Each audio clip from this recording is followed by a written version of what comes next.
தாவேக தலைவர் விஜய் பிறந்த நாளை கொண்டாடுவதில் அக்கட்சியினரிடையே ஏற்பட்ட மோதலில் 6 பேர் காயமடைந்த நிலையில் தகராறில் ஈடுபட்டவர்கள் கத்தியுடன் சென்ற வீடியோ வெளியாகியிருக்கிறது.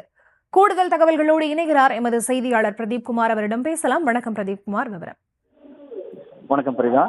நேற்று தமிழகம் முழுவதும் நடிகர் தாவேக தலைவர் விஜய் பிறந்தநாளை முன்னிட்டு அவரது கட்சியினர் வெகு சிறப்பாக பிறந்தநாளை கொண்டாடி வருகின்றனர். இந்த நிலையில் கிருஷ்ணகிரி மாவட்டத்தை போய் பல்வேறு பகுதிகளிலும் நலத்திட்ட உதவிகளையும் கேக் வெட்டியும் தாவேக நிர்வாகிகள் பிறந்தநாளை கொண்டாடி வந்தனர். இந்த நிலையில் கிருஷ்ணகிரி அருகே உள்ள கீழ்புது கிராமத்தில் கிருஷ்ணகிரி நகராட்சி செயலாளர் சசிகுமார் தலைமையில் நேற்று மாலை 5 மணி அளவில் அப்பகுதியில் தாவேக கொடி கம்பத்தை ஏற்றி பிறந்தநாள் விழா கொண்டாட அப்பகுதிக்கு சென்றனர். அப்போது அப்பகுதியில் இருந்த தாவேக தலைவர் நிர்வாகியாக நாகராஜ் என்பவர் தனக்கு தெரிவிக்காமல் இப்பகுதியில் தாவேக அவர்கள் பிறந்தநாளை கொண்டாடுவார்கள் கூறி இந்த தாவேக நிர்வாகியிடம் கூறி வாக்குவாதத்தில் ஈடுபட்டனர்.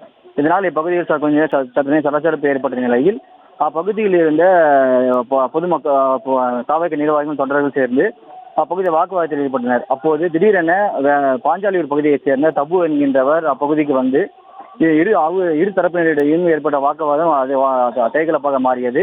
அப்போது தபுவை மறைத்து வைத்திருந்த பட்டாக்கத்தியை எடுத்து தாக்கியதில் இரு தரப்பினரையும் சேர்ந்த 6 பேர் இந்த பகுதியை காயமடைந்தனர்.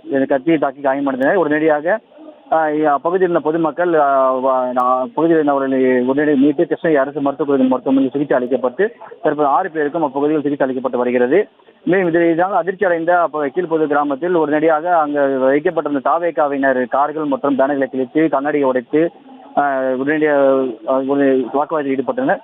உடைய தகவல் இருந்து வந்த கிருஷ்ணகிரி தாலுகா காவல் நிலைய போலீசார் உடனடியாக அப்பகுதியில் இருந்தவர்களை அழைத்து சென்று தற்போது விசாரணை மேற்கொண்டு வருகின்றனர். மேலும் இந்த இரு தரப்பினரிடையே ஏற்பட்ட வாக்குவாதத்தின் காரணமாக இரு தரப்பினைச் சேர்ந்த முக்கிய நிர்வாகிகள் தலைமறைவாகி உள்ளனர்.